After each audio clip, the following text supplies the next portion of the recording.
So hello friends and welcome back. This is our NCERT geography MCQ series. हम लोग अभी फिलहाल class 6 पे हैं और आज हम लोग फ्रेंड्स करेंगे आपके चैप्टर नंबर 7 को। Okay, will do your chapter number 7 through MCQs, class 6 कक्षा 6। आइए फिर शुरू करते हैं फ्रेंड्स। इस चैप्टर का नाम है आवर कंट्री इंडिया, हमारा देश भारत, यानी इंडिया के ऊपर क्वेश्चन ज़्यादा होंगे इसमें। Right, let's start. Question number 1, a piece of land surrounded by water on 3 sides is called as peninsula, प्रायद्वीप, इंडियन पेनिनसुला, है ना। आइए देखते हैं। Peninsula is surrounded by water on 3 sides. Option D is absolutely correct. And now friends, I am having a photo here, जिसमें कि मैं आपको वर्ल्ड के मेजर पेनिनसुला दिखाना चाहता हूँ। लाइक अलास्कन पेनिनसुला, आप देखिए 3 sides water, Labrador peninsula 3 sides water, Iberian Peninsula 3 sides water, Scandinavian, Balkans, Arabian Peninsula, Horn of Africa, Deccan और Indian Peninsula, Kamchatka Peninsula in Russia, and Indo-China Peninsula. ठीक है, आइए let's move to the next question. With reference to the geographical expanse of India, consider the following pairs. आपको बताना नहीं कौन कौन से करेक्टली मैच्ड हैं। ईस्ट में अरेबियन सी है क्या? नो, बिल्कुल भी नहीं। वेस्ट में बे ऑफ बंगाल है क्या? नो, बिल्कुल भी नहीं। नॉर्थ में हिमालयज है क्या? यस, नॉर्थ में बिल्कुल है, हिमालयज हैं। और साउथ में इंडियन ओशन है? यस, बिल्कुल है। तो you can say only 3 and 4 are correct, 1 and 2 are wrong. Correctly matched is 3 and 4, option number C only. ये रहा फ्रेंड्स आपके सामने एक मैप। आपके लिए फ्रेंड इस मैप में एक्स्ट्रा इंफॉर्मेशन ये है that you should be able to know कि इंडिया का लैटिट्यूडनल और लॉन्गिट्यूडनल एक्सट्रीम्स क्या है। ये मैंने पहले भी डिस्कस किया है फ्रेंड्स आपके साथ, बट आपको ना ये वैल्यू एग्जैक्टली याद होनी चाहिए। ये आपको वैल्यूज एग्जैक्टली याद होनी चाहिए। और उससे भी ज़्यादा इंपॉर्टेंट आपके लिए ये होता है जानना कि इंडिया का जो लॉन्गिट्यूडनल एक्सटेंट है वो कितना हो गया, 2933 किलोमीटर्स। और इंडिया का जो लैटिट्यूडनल एक्सटेंट है वो कितना हो गया, 3214 किलोमीटर्स। मतलब इंडिया की लंबाई चौड़ाई से ज्यादा है। ठीक है, लेकिन अगर आप मैप में देखेंगे आपको अपोजिट लगेगा। Why? Because of some flattening effect. Anyways friends, आगे चलते हैं। क्वेश्चन नंबर 3, भारत की भौगोलिक सीमा के संबंध में निम्नलिखित कथनों पर विचार करें। It's total area is 2.38 million square kilometre. Absolutely wrong. Actually, it is 3.28 million square kilometer. Digits को interchange कर दिया गया है। Its north-south extent is less than its east-west extent. अभी just देखा हम लोगों ने कि north-south extent is actually more than. तो ये भी गलत, ये भी गलत। Which statements are incorrect? Both are incorrect. So option number A will be your correct answer. ठीक है, अच्छा। अब फ्रेंड्स आपको ये पता होना चाहिए कि एरिया वाइज वर्ल्ड की रैंकिंग क्या है। So number 1 is Russia, number 2 is Canada, number 3 is US, number 4 is China, number 5 is Brazil, number 6 is Australia and number 7 is India. After India you are having Argentina, Kazakhstan and finally Sudan. ठीक है, ये आपको order याद होना चाहिए। Next question, India is a land of diversity. Bharat विविधताओं का देश है।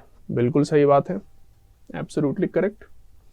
Its uniformity in the landforms, climate, vegetation, wildlife as well as culture binds it together. Its uniformity, एक समानता, ऐसा है क्या? अब ये फर्स्ट स्टेटमेंट में बोल रहे हैं कि India is the land of diversity, फिर आप कह रहे हैं कि यूनिफॉर्मिटी है। नहीं, ये स्टेटमेंट आपका बिल्कुल रॉन्ग है। Recently it surpassed China and became the most populous country in the world. Wrong. Projections हैं, अभी तक हुआ नहीं है। सो करेक्ट क्या हो गया आपका, 1 ओनली। ठीक है, ओके। पॉपुलेशन वाइज अगर आप देखेंगे फ्रेंड्स तो सबसे फर्स्ट नंबर पे कौन है, चाइना। सेकंड पे कौन है, इंडिया। थर्ड पे कौन है, यूएस। ठीक है, फोर्थ पे कौन है, इंडोनेशिया। फिफ्थ पे पाकिस्तान, सिक्स्थ पे ब्राजील, सेवेंथ पे Nigeria, eighth pay Bangladesh, ninth पे रशिया एंड फाइनली 10th पे आपका मैक्सिको। ये आपको पॉपुलेशन वाइज भी ऑर्डर हमेशा याद होना चाहिए। Next question. With reference to the locational setting of India, consider the following statements. It is located in northeastern hemisphere, right? Equator से ऊपर और prime meridian से east में है, तो northeastern hemisphere में India है. Tropic of Capricorn divides into two halves. Wrong. It is Tropic of Cancer, which will divide India into almost two equal halves. Its latitudinal expanse is 29 degree more than longitudinal expanse. Latitudinal expanse का मतलब क्या हो गया friends? Latitude to latitude, Kanyakumari से जम्मू कश्मीर, ठीक. Longitudinal expense का मतलब क्या हो गया? द्वारका से लेकर के अरुणाचल प्रदेश तक. बट क्या लैटिट्यूडनल एक्सपेंस 29 डिग्री मोर है लॉन्गिट्यूडनल एक्सपेंस से? नो, इतना बड़ा भी अंतर नहीं है, ठीक. Statement is absolutely wrong. So correct is one only. Option number B is your answer. ठीक है. Longitudinal expanse of India is about 29 degree more than its latitudinal expanse. ठीक है. Okay, so let's move on to next question. The local time changes by 4 minutes for every 1 degree change of latitude. Wrong. It should be longitude. The time difference between eastern part and western part of country is about 2 hours. Well, it is 1 hour 45 minutes. अब आपके ऊपर आप इस statement को कैसे देखते हैं? Exact लेंगे या फिर अप्रॉक्सीमेट लेंगे? देखिए, जस्ट हम लोगों ने इसके पहले देखा था कि जो आपका इंडिया का लॉन्गिट्यूडनल एक्सपेंस है 97.25 से लेकर के 68.7 तक आता है, तो डिफरेंस अप्रॉक्सीमेटली 30 डिग्रीज का तो है. और आपको पता है कि 15 डिग्रीज पे आपको 1 आवर का चेंज होगा, तो 30 डिग्रीज पे आपको अप्रॉक्सीमेटली 2 आवर्स का चेंज होना चाहिए. You can say this statement is absolutely correct. Correct statement will be 2 only. हालांकि some people will say कि 2 भी wrong है, but that is completely your interpretation. आप decide कर सकते हैं कि आपको क्या interpret करना है. But about 2 hours word जो लिखा है उसको आप about 2 hours मानकर चल सकते हैं. अच्छा, अब यहाँ पे फ्रेंड्स आपको ये मैप मैंने पहले भी दिखाया है, टाइम जोन का map. India at 5.5, Sri Lanka at 5.5, Pakistan at 5, Nepal at 5 hours 45 minutes, Bangladesh at 6 hours, Bhutan at 6 hours, Burma at 6.5 hours. ये टाइम जोन का मैप है. इंडिया के अंदर आइए. If we talk about the states inside India, तो जो लोकल टाइम है जरा उसको देखिए. तो Rajasthan, Gujarat and Goa, they may be following GMT +5. North eastern side में follow GMT +7 and all others में follow GMT. Actually local time के ऊपर एक मैपिंग की गई है. ये मैप कोई हार्ड एंड फास्ट नहीं है, कोई ऑथोराइज्ड मैप नहीं है, बस एक अप्रॉक्सीमेशन किया गया है कि इन स्टेट्स में राजस्थान, गुजरात और गोवा में GMT +5 को फॉलो किया जा सकता है, नॉर्थ ईस्ट में GMT +7 को फॉलो किया जा सकता है, और बाकी पूरे इंडिया में जो आपका GMT +6 है उसको फॉलो किया जा सकता है. ठीक है. ये मैप कोई हार्ड एंड फास्ट नहीं, जस्ट अप्रॉक्सीमेट मैप है. मैंने आप लोगों को बताया था फ्रेंड्स चाय बागान टाइम जोन के डिमांड के बारे में, है ना. एनीवेज, नेक्स्ट क्वेश्चन के ऊपर आइए. Consider the following statements with reference to the time zone. So large countries with greater longitudinal expanse prefer single standard time for the whole country. No, large countries with greater longitudinal expanse will prefer to have multiple time zones for their own country. Like Russia is having 11 time zones, USA is having 11 time zones, USA is sometimes also said to have 7 time zones. Different states क्या follow करते हैं उसके ऊपर depend करता है. US and Canada have 6 and 7 time zones. Wrong. US has 7, Canada has 6. Russia is the country with most time zones in the world. Correct. So correct statement कौन सा हो गया आपका? 3 ओनली. 3 ओनली. फ्रेंड्स, आपके सामने फिर से एक वर्ल्ड मैप है जिसपे कि मैंने डिफरेंट टाइम जोन्स को दिखाया है. इसके पहले भी मैं आपको इस तरह का मैप दिखा चुका हूं टाइम जोन्स का. आप इस मैप को देख के समझ सकते हैं कि टाइम कैसे कैसे चेंज करता है विद लॉन्गिट्यूडनल डिफरेंसेस. जैसे आप लोग को याद होगा, जब भी हैप्पी न्यू ईयर का टाइम आता है तो सबसे पहले न्यूज चैनल पे किस कंट्री में हैप्पी न्यू ईयर मनाया जाता है? आप देखेंगे जापान, न्यूजीलैंड, ऑस्ट्रेलिया, सब में हैप्पी न्यू ईयर आ चुका होता है और हम इंडियंस वेट कर रहे होते हैं. तो क्या दिक्कत है? हमारे यहाँ हैप्पी न्यू ईयर आएगा तब अमेरिकन्स वेट कर रहे होंगे, है ना. Because time moves like this. आइए नेक्स्ट क्वेश्चन के ऊपर चलते हैं। With reference to India's neighbor, consider the following statement. India shares land boundaries with 6 countries. Count करते हैं। Pakistan, Afghanistan, China, Nepal, Bhutan, Myanmar and Bangladesh. 7 countries हो गए। तो ये आपका स्टेटमेंट गलत है। It does not share border with Afghanistan, बिल्कुल गलत है। जो पाकिस्तान ऑक्युपाइड कश्मीर है वो इंडिया का पार्ट है और इसीलिए इंडिया शेयर करता है boundary with Afghanistan. It has 2 island neighbors including Maldives and Mauritius. 2 island neighbors including Maldives and Mauritius. No, then what about Sri Lanka? Sri Lanka is the island neighbor of India, not Mauritius. ठीक है? Which statements are incorrect? ये तो सारे incorrect हो गए, 1, 2 and 3. देखिए friends, India के जो आइलैंड नेबर है उसमें श्रीलंका आता है और मालदीव्स आता है। Mauritius is way too far to be called as India's neighbour. जहां तक सवाल रहा इंडिया के बॉर्डरिंग कंट्रीज का, तो आप अगर इस वाले पार्ट को देखेंगे, this part is called as your Wakhan province of Afghanistan. तो इंडिया कायदे से लैंड बाउंड्री तो शेयर करता है with Afghanistan, but the problem is that there is Pakistan occupied Kashmir. Pakistan occupied Kashmir होने की वजह से इंडिया का जो कुछ पार्ट है उस पर इंडिया के फोर्सेस जा नहीं सकते।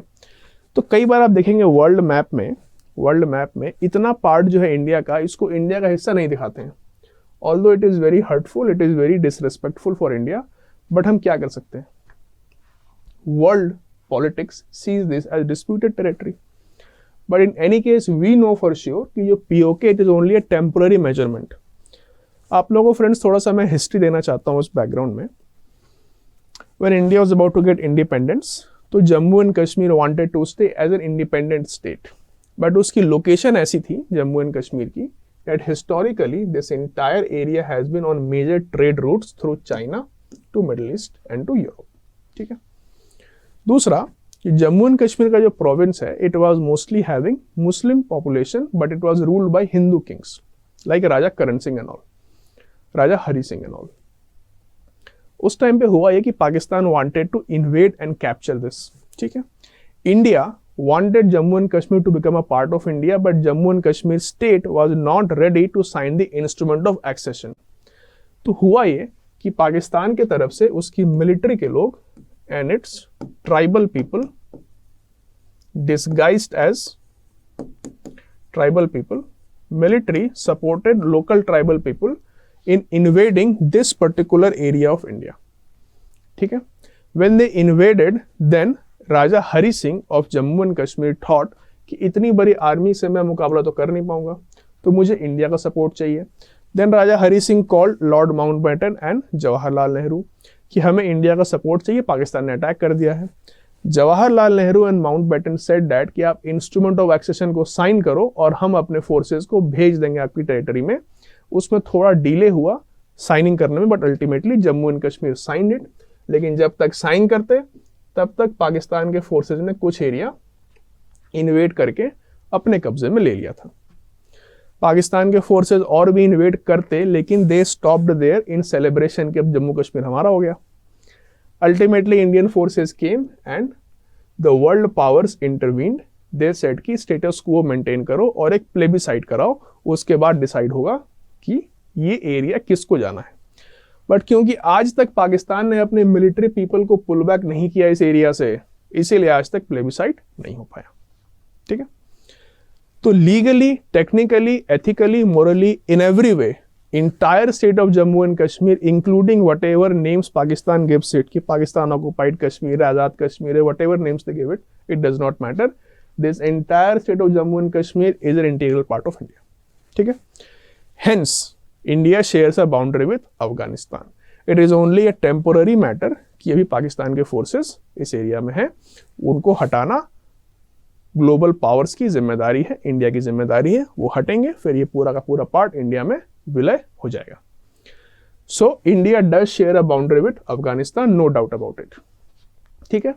यस, कुछ मैप्स में ऐसा नहीं दिखाते हैं, वो डिस्प्यूटेड मैप्स हैं, बट क्योंकि हम उन मैप्स को देखते हैं गूगल के ऊपर, we can not do anything about it. Right friends, आइए नेक्स्ट क्वेश्चन के ऊपर चलते हैं। In the context of political and administrative constituents of India निम्नलिखित कथनों पर विचार कीजिए। भारत में 29 राज्य और 9 केंद्र शासित प्रदेश हैं। देखिए फ्रेंड्स, ये है बहुत बेसिक क्वेश्चन, लेकिन इसमें कई बच्चे कंफ्यूज कर जाते हैं, कोई किसी को भी एग्जैक्ट नंबर लेटेस्ट स्टेटस का पता नहीं होता। 29 स्टेट्स थे, बट जम्मू कश्मीर को अब स्टेट नहीं माना जाता है, तो ये घट के हो गया आपका 28। तो ये statement is absolutely wrong. UTs भी आपके 8 ही हैं, ठीक है। Telangana became the 29th state of India in June 2013. Telangana did become 29th state but in 2014. तो ये स्टेटमेंट भी आपका रॉन्ग हो गया। तेलंगाना 29th स्टेट बन गया था, लेकिन फिर 2019 में जम्मू एंड कश्मीर स्टेट नहीं रहा, इसलिए 29 became 28. Okay? The states have been formed mainly on the basis of language. Correct? Correct statement is 3 only. अब देखिए फ्रेंड्स, इंडिया के अंदर बहुत सारे एडमिनिस्ट्रेटिव चेंजेस हुए after independence. One of the most major demands was creation of linguistic states.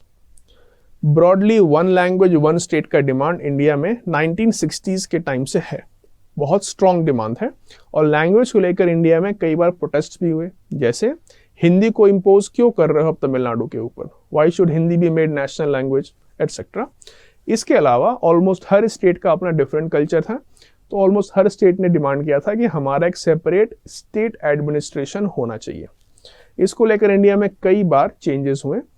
अगर आप लोगों को मॉडर्न हिस्ट्री याद होगी, देन यू कैन रिकॉल कि कई सारी कमिटीज बनी थी। जेवीपी कमेटी अगर आपको याद हो, अगर आपको याद हो एक एसआरसी कमेटी बनी थी, फिर बाद में एक अनिल धार कमेटी बनी थी। All these committees and commissions they had deliberated upon linguistic reorganisation of Indian states, और ब्रॉडली 1 लैंग्वेज 1 स्टेट के फॉर्मूले को ब्रॉडली एक्सेप्ट किया गया, नॉट स्ट्रिक्टली। ठीक है, आइए थोड़ा हिस्ट्री भी देखेंगे हम लोग इसकी। देखिए करेंटली इंडिया में क्या है, 28 स्टेट्स एंड 8 यूटीज हैं। तेलंगाना 29 स्टेट बना था 2014 में, बट फिर जम्मू कश्मीर हट गया तो ये 28 पे आके नंबर रुक गया। States are mainly on the basis of language only. अब फ्रेंड्स आपके सामने 2 मैप है, एक 1951 का मैप है, 2019 का मैप है। यू कैन सी कितनी बार लिंग्विस्टिक चेंजेस हुए हैं। खासकर अगर आप देखें this part, Gujarat and Maharashtra, शुरुआत यहीं से हुई थी। ठीक है, 1960s में शुरुआत यहीं से हुई थी। On the other hand you have the year of formation of states, आप इसके ईयर को भी देख सकते हैं। इसके बारे में ज़्यादा डिटेल तो आपको ऐसे मॉडर्न हिस्ट्री क्लास में ही मिलेगा, but yes what you can say is that states have broadly been formed on the basis of languages only. ठीक है, या this slide shows you number of states and number of UTs. आप देख ली total 28 states हैं आपके and total 8 UTs हैं आपके। ठीक है, नेक्स्ट आइए, arrange the following Himalayan ranges north to south. बहुत आसान है, सबसे पहले आपका हिमाद्री है, फिर हिमाचल, फिर शिवालिक, 1 2 3। बिल्कुल फैक्ट बेस्ड क्वेश्चन है, आपको पता होना चाहिए। हिमाद्री, हिमाचल, शिवालिक में कुछ इंपॉर्टेंट फीचर्स हैं, कुछ डिफरेंसेस आपको पता होना चाहिए। कि जो हिमाद्री रेंज है इसे कहते हैं हम लोग ग्रेट हिमालयास। ठीक है, जो हिमाचल है इसको लेसर या मिडिल हिमालयास बोलते हैं, और शिवालिक को सिंपली शिवालिक रेंज बोलते हैं। हाइट वाइज ग्रेट हिमालय सबसे ऊपर है, शिवालिक सबसे नीचे है, लेसर हिमालयास बीच में। ठीक है, ज्यादातर हिल स्टेशन किसमें है, ज्यादातर हिल स्टेशन आपके लेसर हिमालयास या हिमाचल में। ठीक है, अच्छा, एक काफी कॉमन कंफ्यूजन ये रहता है फ्रेंड्स बच्चों में कि जो आपके हिमाचल, हिमाद्री और शिवालिक हैं, इनके अलावा भी तो कई सारे पर्वत हैं जम्मू एंड कश्मीर में, तो क्या वो हिमाचल या हिमाद्री या ग्रेटर हिमालयास वगैरह इनके किसी के पार्ट हैं क्या? कहने का मतलब ये है फ्रेंड्स कि आप देखिए जो येलो लाइन है ना आपका, this is called as your great Himalaya. ठीक है, ये जो ब्लू लाइन आपका, it is called as your lesser Himalaya या फिर हिमाचल, और ये जो green line it is called as your Shivalik range.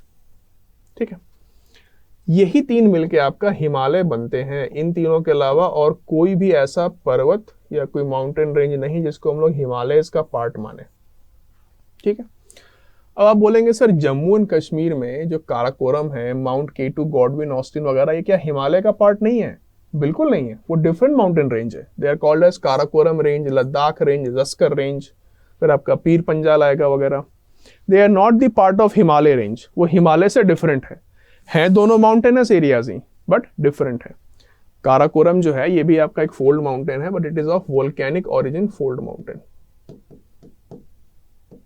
और जो हिमाचल है आपका या Himalaya, it is of oceanic sediment origin fold mountain.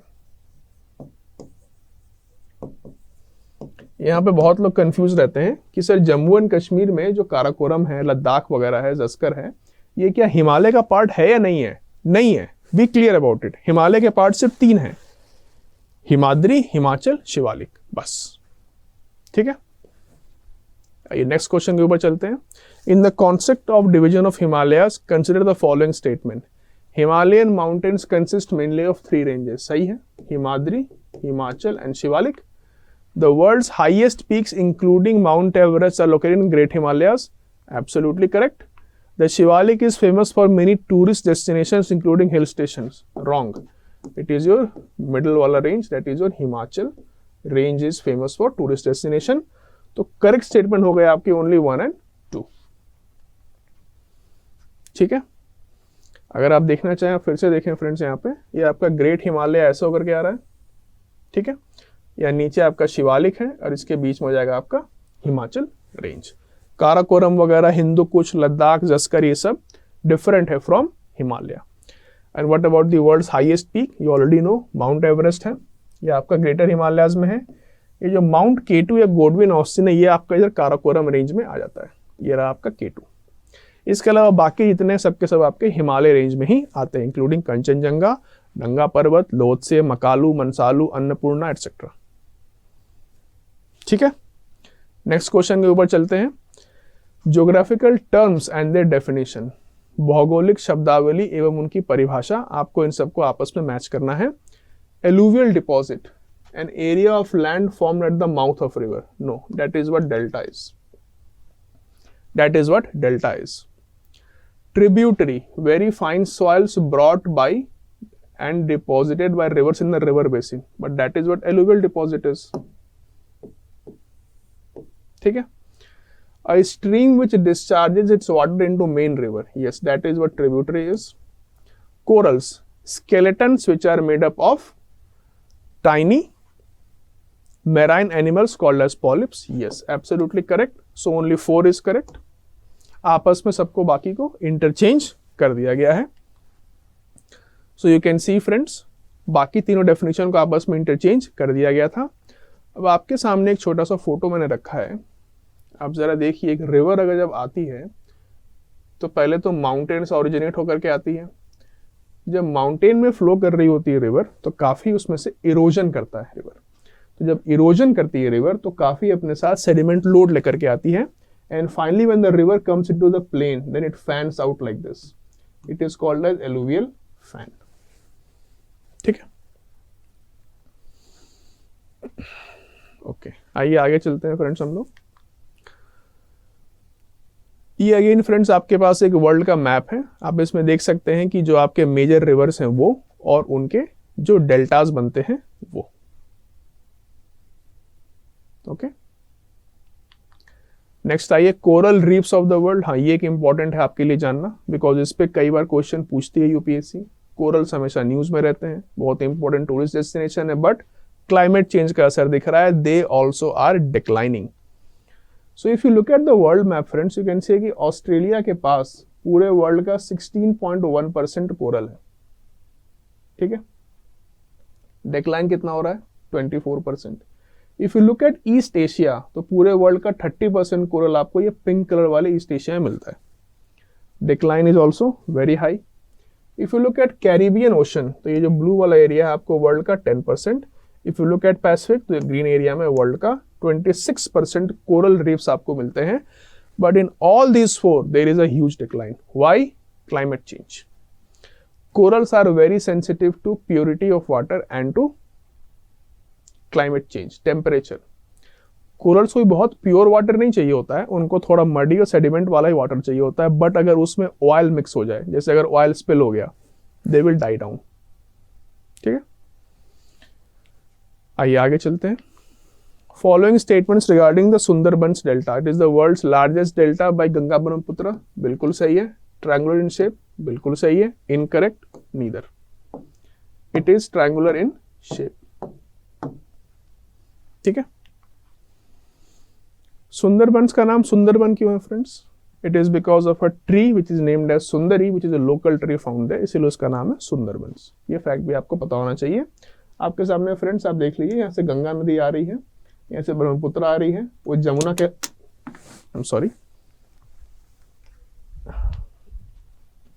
वो जमुना कहलाती है, दोनों मिलके पद्मा बन जाते हैं, फिर वो बनती है मेघना, and this is your Sundarban delta. It is the world's largest delta, इसमें कोई डाउट नहीं है। एंड सुंदरबंस का मेन अट्रैक्शन क्या है? Royal Bengal tiger. नेक्स्ट आइए। It lies to the south of Himalayas. They are generally level and flat, formed by alluvial deposits. In this, Ganga, Brahmaputra and tributaries, fertile land, densely populated. इसका नाम है north Indian plains, इसमें कोई doubt नहीं है। आप देख सकते हैं ये जो पूरा का पूरा प्लेन एरिया है, प्लेन ऑफ गंगा। सिमिलरली इस तरफ आपका इंडस प्लेन भी आता है पाकिस्तान के एरिया में। नेक्स्ट, ग्रेट इंडियन डेजर्ट के बारे में कुछ स्टेटमेंट्स लिखे हैं, आपको बताना है सही या गलत। It lies in the western part of India, correct. Dry, hot and Sandy stretch of land, correct. Very little vegetation, इसमें वनस्पति बहुत कम है, करेक्ट। स्पार्सली पॉपुलेटेड, आबादी बिल्कुल भी नहीं है, correct. Correct statements all are true. अब फ्रेंड्स आपके सामने दो फोटो हैं, एक तो इंडिया का अपना फिजिकल मैप है, इसमें आप देख सकते हैं क्या क्या डिविजन है इंडिया के। Himalayan range, northern plains, planar area थोड़ा नॉर्थ ईस्ट में भी है, फिर आपका eastern coastal plane, western coastal plane, फिर आपका बीच में डेक्कन प्लेटू, इधर आपका ईस्टर्न घाट, इधर आपका इंडियन डेजर्ट। इसमें एक वेस्टर्न घाट भी आना चाहिए था, वो प्रॉपर्ली दिखाया नहीं गया है, वेस्टर्न घाट्स भी आएंगे। Now if you look at the other photo on the right hand side, you will see the major deserts of the world, जैसे Mojave Desert, Sonoran Desert. These are the major deserts in North America. If you look at South America, Patagonia Desert. Look at Africa, the biggest desert is Sahara Desert. If you look at Asia, तो 1, 2, 3, 4 numbering की गई है, रूब अल खली, दस्ते काबिर, दस्ते लूट and सीरियर desert के लिए, वो सारे के सारे यहाँ पे। इंडिया में आपका थार डेजर्ट। ऑस्ट्रेलिया में there are many deserts, Gibson desert, great Victorian desert, Simpson desert. If you look at Africa, तो एक और डेजर्ट है which is known as Kalahari, and then there is a Namib desert. इन सारे deserts की location आपको बिल्कुल पता होनी चाहिए friends. Next question, it lies to the south of northern plains, triangular in shape, relief is highly uneven, numerous hill ranges and valleys, Aravalli hills is the border on the northwest side. ठीक है। Vindhya, Satpuras are important ranges of it. The western Ghats or Sahyadris border it in the west, and eastern Ghats provide eastern boundary. It is also rich in minerals like coal and iron ore. Which is this division of India? It is the Peninsular Plateau. प्रायद्वीपीय पठार। अगर आप चाहें तो photo में देख सकते हैं friends, this is your Deccan प्लेटू। Vindhya Satpura यहाँ पे है, अरावली इसके नॉर्थ वेस्ट में है, इधर छोटा नागपुर है, और वेस्टर्न ईस्टर्न घाट इसको वेस्ट और ईस्ट से बाइंड करके रखते हैं। यहाँ पे फिजिकल मैप में अगर आप देखें तो मेवाड़ प्लेटू इसके राइट में है, इस नॉर्थ में है, बघेलखंड है, दंडकारण्य बस्तर प्लेटू इसको ईस्ट तरफ से बाउंड करता है, छत्तीसगढ़ प्लेन इसके नॉर्थ में है, एंड ये जो पूरा एरिया है इसके 3 हिस्से हैं। जो डेक्कन प्लेटू, पेनिनसुलर प्लेटू है ना फ्रेंड, इसके 3 हिस्से हैं। One is called as your Maharashtrian plateau, the second is your Malnad, and third is your Maidan. ये 3 डिवीजन भी आपको पता होने चाहिए। Next, statements regarding river and its direction. Narmada and Tapi are east flowing rivers, no they are the west flowing rivers. Mahanadi, Godavari, Krishna, Kaveri are west flowing, no they are the east flowing rivers. Correct कौन सा हुआ? Neither. Correct will be neither. ठीक है। India अगर आप map देखेंगे friends, then you will see कि peninsula जो है ना, इंडिया का जो पेनिनसुलर पार्ट है, अगर मैं उसको ड्रॉ करूं, वो ना थोड़ा इस तरफ झुका हुआ है और इधर हाइट थोड़ी ज्यादा है। तो जितने भी रिवर स्ट्रीम्स हैं ना फ्रेंड, जितने भी रिवर स्ट्रीम्स हैं वो मैक्सिमम ईस्ट की तरफ फ्लो करते हैं। गोदावरी, कृष्णा, कावेरी, महानदी, सुवर्णरेखा, इवन केरला, तमिलनाडु में भी अगर आप देखेंगे तो बहुत सारे रिवर्स जो हैं, वैगई, पोनियार, ये सब के सब आपके ईस्ट फ्लो करते हैं। But then there are some exceptions which flow towards west, यानी कि अरेबियन सी के तरफ। वो एक्सेप्शंस हैं आपके नर्मदा, तापी, माही, साबरमती, लूनी। इसके अलावा एक दो और रिवर्स आएंगे आपके कर्नाटका में, लेकिन वो बहुत ही रेयर एग्जांपल्स हैं। Major rivers of peninsula they drain in Bay of Bengal. Why? Because of the height difference between Western Ghat and Eastern Ghat. जो वेस्टर्न घाट है ना उसकी हाइट ज्यादा है, ईस्टर्न घाट की हाइट थोड़ी कम है, तो नेचुरली जो पानी होगा वो ईस्ट की तरफ ही तो फ्लो करेगा। ठीक है, but yes, there are some exceptions of rivers which flow towards the west as well. Next question पे आइए friends. The coastal plains lies to the east of Western Ghat and the west of Eastern Ghat. No, they lie to the west of Western Ghat and to the east of Eastern Ghat. तभी तो वो coastal plain कहलाएंगे। The western coastal plains are narrower than the eastern coastal plain. Correct. So 1 is wrong, 2 is correct. Which is incorrect? 1 only. ठीक है, 1 only. अब आप देखिएगा friends जरा ध्यान से, यहाँ पे ये जो ब्लैक लाइन आ रही है ना, it shows the Ghats area. ठीक है, वेस्टर्न घाट, ईस्टर्न घाट के एरिया को दिखाया जा रहा है यहाँ पे। अब ये वाला जो पार्ट है आपका, it becomes your Western Ghat, और ये वाला जो पार्ट है आपका, it becomes your Eastern Ghat, sorry Eastern coastal plain, not ghat. जो रेड से मैंने शेडिंग की है, they are coastal plains. Western coastal plain, Eastern coastal plain.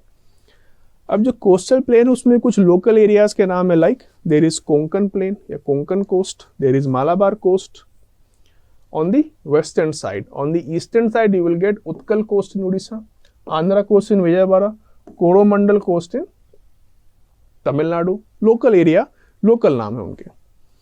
अब आप देखिए फ्रेंड्स, वेस्टर्न घाट्स वाले जो कोस्टल प्लेन है वेस्टर्न, वो कितने नैरो हैं, जबकि जो ईस्टर्न घाट वाले प्लेन है वो ज्यादा ब्रॉड है। इन जनरल जो ये पेनिनसुला जो है इंडिया का, उसमें वेस्टर्न साइड की हाइट ज्यादा है, ईस्टर्न साइड की हाइट कम है। That is why most of the rivers flow from west to east. ठीक है, ओके। अच्छा, अब ईस्टर्न कोस्टल प्लेन और वेस्टर्न कोस्टल प्लेन के बीच में कुछ सर्टेन डिफरेंसेस हैं जिसको मैंने ऐड ऑन किया है यहाँ पे। आप चाहें तो इनको देख सकते हैं। ईस्टर्न कोस्टल प्लेन जो है वो ईस्टर्न कोस्ट में है और बे ऑफ बंगाल से बॉर्डर्ड है। वेस्टर्न कोस्टल प्लेन आपके वेस्ट में है और अरेबियन सी से बॉर्डर्ड है। जो आपके ईस्टर्न कोस्टल प्लेन है ना, they stretch smoothly from north to south with a broad plain and levelled surface. ये एक्चुअली में प्लेन्स की तरह है, चौड़ाई भी ज्यादा है और इनका सरफेस प्लेन भी ज्यादा है as compare to the western coastal plains, जिनकी चौड़ाई भी कम है और कई बार माउंटेन रिजेस वगैरह आने की वजह से प्लेन फीचर उनमें ज्यादा नहीं दिखता है। तो ईस्टर्न कोस्टल प्लेन चौड़े ज्यादा हैं, वेस्टर्न कोस्टल प्लेन थोड़े कम पतले हैं। ईस्टर्न कोस्टल प्लेन में जो भी नदियां बे ऑफ बंगाल में जाती हैं, वेस्टर्न वाली नदियां जो हैं सो अरेबियन सी में जाती हैं। अब यहाँ पे एक और इंपॉर्टेंट कॉन्सेप्ट आप लोगों के लिए रिगार्डिंग डेल्टा फॉर्मेशन।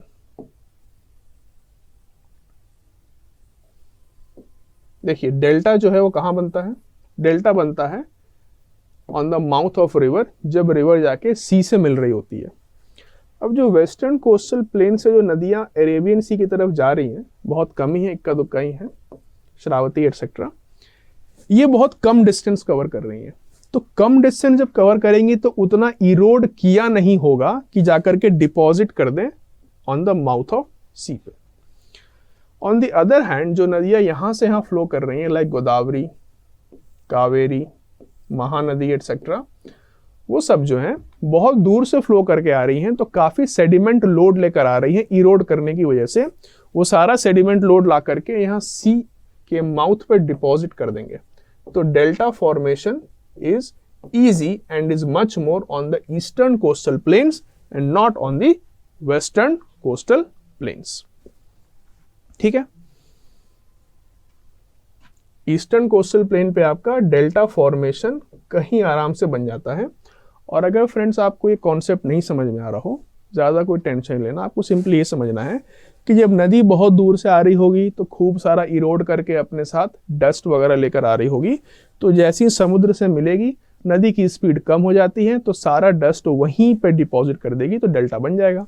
जब नदी बहुत कम दूर से आ रही है तो कितना ही डस्ट और सैंड लेकर आएगी, तो कम डस्ट और सैंड है, इसीलिए आपका यहाँ पे वेस्टर्न कोस्टल प्लेन में डेल्टा बनना मुश्किल है। अगर ये भी नहीं समझ में आ रहा, याद रखिएगा सुंदरबन डेल्टा ईस्ट कोस्ट पे है, इसीलिए ईस्ट कोस्ट में डेल्टा बनना आसान है, वेस्ट कोस्ट पे कोई भी डेल्टा बनना बहुत मुश्किल होता है। ठीक, अच्छा, अब डेल्टा बनना कोई बहुत अच्छी बात भी नहीं है, हमें एक चीज चाहिए होती है कोस्ट पे, वो होता है पोर्ट्स। जब तक पोर्ट्स नहीं होंगे तब तक वर्ल्ड ट्रेड आप कैसे करेंगे, तब तक आप कैसे अपने सामान का आयात और निर्यात करेंगे। अब देखिए ईस्ट कोस्ट जो है ना, एक तो उस पर डेल्टा बन जाता है और रेगुलर और स्मूथ है बहुत, तो उसके लिए पोर्ट्स बना पाना मुश्किल है। ऑन द अदर हैंड जो आपका वेस्टर्न कोस्ट है, it is highly undulating and indented. अगर आपको याद हो फ्रेंड्स, पिछले कुछ क्लासेज मैंने डिस्कस किया था अटलांटिक ओशन के बारे में, जिसका coast highly indented, corrugated and rugged है, इसीलिए वहां पे नेचुरल हार्बर्स और पोर्ट्स बनाना आसान है। बिल्कुल वही चीज़ है यहाँ पे वेस्टर्न कोस्टल प्लेन के लिए भी, कि क्योंकि वेस्टर्न कोस्टल प्लेन जो है वो आपका हाईली अंडुलेटिंग नेचर का है, तो इसीलिए वेस्टर्न कोस्टल प्लेन पे पोर्ट्स बनाना बहुत आसान हो जाता है। इसीलिए वेस्टर्न कोस्टल प्लेन पे पोर्ट्स बनाना आसान है। तो इंडिया के ज़्यादातर पोर्ट्स और अच्छे पोर्ट्स वेस्टर्न कोस्टल प्लेन पे बनते हैं, क्योंकि यहाँ पे नेचुरल हार्बर्स ज़्यादा है। ठीक है फ्रेंड्स, नेक्स्ट चलिए, it is also known as killer wave, huge sea wave generated because of earthquake, tsunami. 2004 Indian tsunami याद है आप लोगों को। Sketch of global tsunami hazard. जो फ्रेंड्स, एक तो कभी अगर आप सी साइड जाएंगे ना, तो सुनामी हजार्ड जोन का वहां पे एक इंडिकेशन जरूर लगा होता है, और कहा जाता है कि अगर अर्थक्वेक आए तो आप तुरंत धरती की तरफ वापस भागिएगा।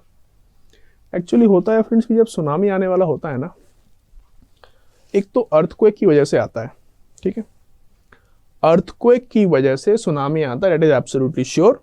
तो अब होता यह है कि जब सुनामी आने वाला है तो बीच पर जो समुद्र का पानी वो पहले पीछे जाता है, तो जब वो पीछे जा रहा होता है तो लोगों को लगता है कि थोड़ा और आगे बढ़ के देखे समुद्र के अंदर।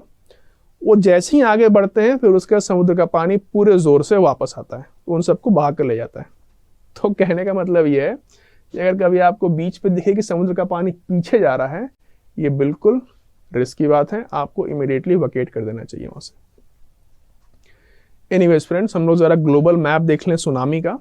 आपके सामने ग्लोबल मैप है फ्रेंड्स, इसमें कलर कोडिंग की गई है, red, orange, yellow and grey. Colour coding की गई है एज पर सुनामी हजार्ड। जो रेड या डीप रेड है उसमें सुनामी जब आएगी तो 5 मीटर से ऊपर की हाइट की सुनामी आती है, मतलब मोस्ट रिस्की। अब आप इस चीज को देख सकते हैं, ये आपके जापान के कोस्ट पर है, ये आपका इंडोनेशिया के कोस्ट पर है, और यहाँ साउथ ईस्ट एशिया में कुछ जगहों पर है। इसके अलावा फ्रेंड्स आपका ये साउथ अमेरिका के भी कोस्ट पे दिखता है। इंडिया के कोस्ट पे आपको 2 मीटर से 5 मीटर के बीच के हाइट की सुनामी यहां पे आपको ईस्टर्न कोस्ट पे दिखती है। 2004 की tsunami friends, it was a very very big natural disaster. उस सुनामी के रिगार्डिंग मैं आपको 1-2 पॉइंट्स बताना चाहता हूं जो कि आप थोड़ा और रिसर्च करेंगे। वो सुनामी क्यों आई थी? बिकॉज अर्थक्वेक हुआ था इंडोनेशिया के पास में, ठीक है, agreed.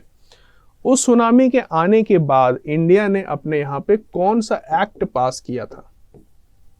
After 2004 tsunami in India, India ने अपने यहां कौन सा एक्ट पास किया टू मीट डिजास्टर प्रिपेयर्डनेस? आप उस एक्ट का नाम पहले पता करेंगे।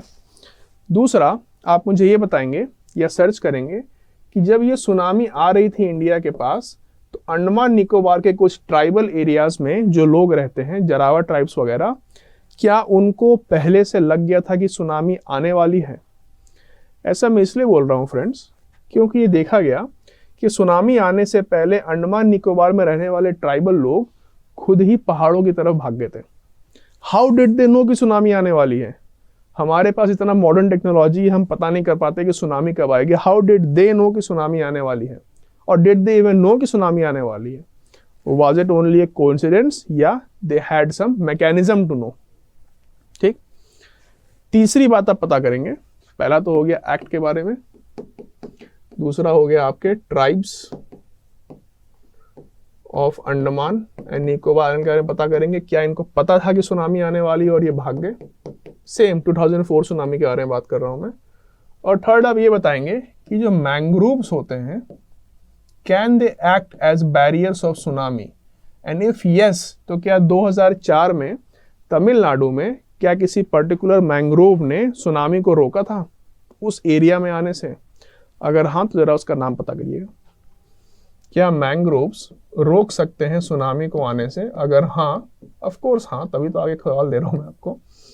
ऑफ कोर्स इसका आंसर है हाँ, मैंग्रोव्स कैन स्टॉप। तो तमिलनाडु में किस मैंग्रोव ने रोका था सुनामी के कहर को आने से अपने उस एरिया में? आप इसका नाम जरा पता करके मुझे बताइएगा, या खुद को बताइएगा। मुझे कैसे बताएंगे, खुद को बताइएगा। ठीक है friends, this is about tsunami. Next आइए, group of islands of India के बारे में बातें करते हैं। It has two groups of islands, right? एक है आपका लक्षद्वीप, एक है आपका Andaman Nicobar. Lakshadweep located in Arabian Sea, सही, and of volcanic origin? No, Lakshadweep is purely coral island.